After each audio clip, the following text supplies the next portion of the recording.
Stop scrolling. Your smartest learning destination. नमस्कार।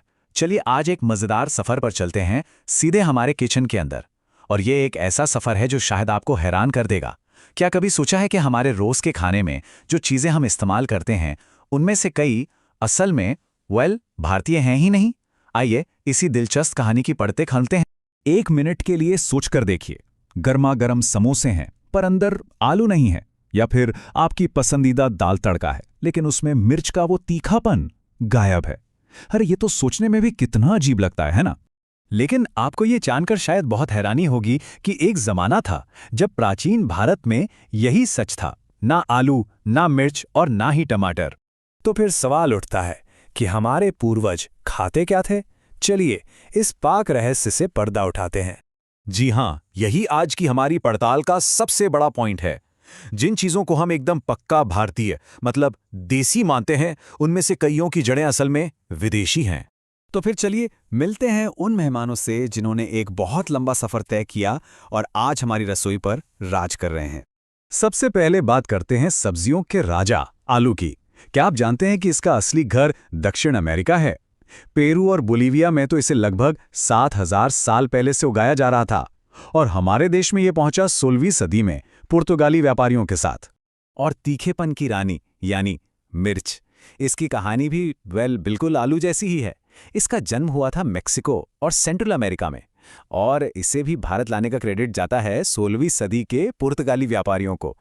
तो अब सवाल ये उठता है कि अगर लाल मिर्च थी ही नहीं तो फिर हमारे पूर्वजों के खाने में तीखापन आता कहाँ से था? उस जमाने का तीखापन आता था हमारी अपनी देसी काली मिर्च और अदरक से।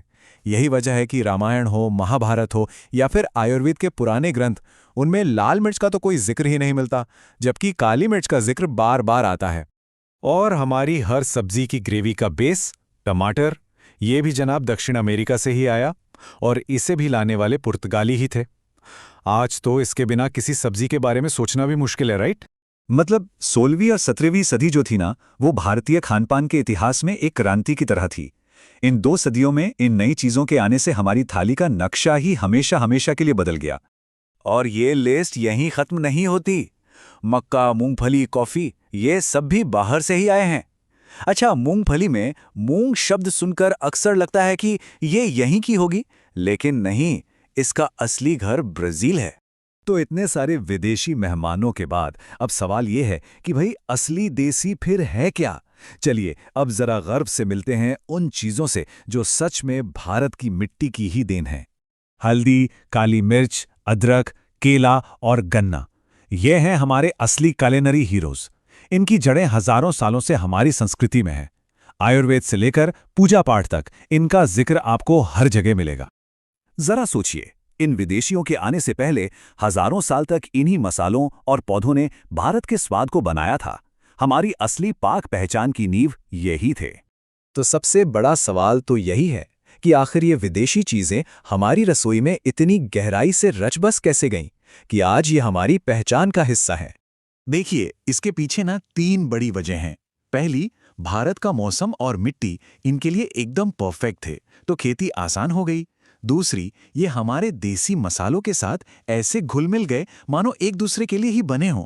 और तीसरी, इनके मेल से समोसे और आलू गोभी जैसे इतने कमाल के नए पकवान बने कि इन्होंने इन्हें हमेशा के लिए हमारा बना दिया। तो इस पूरी कहानी का असली मतलब क्या है? ये हमारी प्लेट पर रखे खाने से कहीं ज्यादा बड़ी कहानी है। और वो मतलब ये है कि सिर्फ इसलिए कि कोई चीज़ हमारे देश में बहुत ज़्यादा उगती है, ये ज़रूरी नहीं कि उसकी पैदाइश भी यहीं हुई हो। ये एक बहुत ज़रूरी फ़र्क है। 500 साल से भी ज़्यादा, इतनी पीढ़ियों से हम इन्हें खाते और उगाते आ रहे हैं कि हमारे खून में, हमारी आदतों में बस चुकी हैं। तो जाहिर है कि हमें पूरी तरह से अपनी यानी देसी ही लगेंगी। तो असल में ये देसी बनाम विदेशी की कहानी है ही नहीं, बल्कि ये तो कल्चर्स के मेल जोल की एक बहुत ही खूबसूरत मिसाल है। ये दिखाती है कि हमारी रसोई ने कैसे खुली बाहों से दुनिया भर के स्वादों को अपनाया और उन्हें अपना बना लिया। तो जिस तरह आलू और मिर्च ने हमारे खाने की कहानी को बदल दिया, क्या आज के नए नए फूड ट्रेंड्स भविष्य में हमारी रसोई की कहानी को एक नया मोड़ देंगे? ये तो सोचने वाली बात है ना?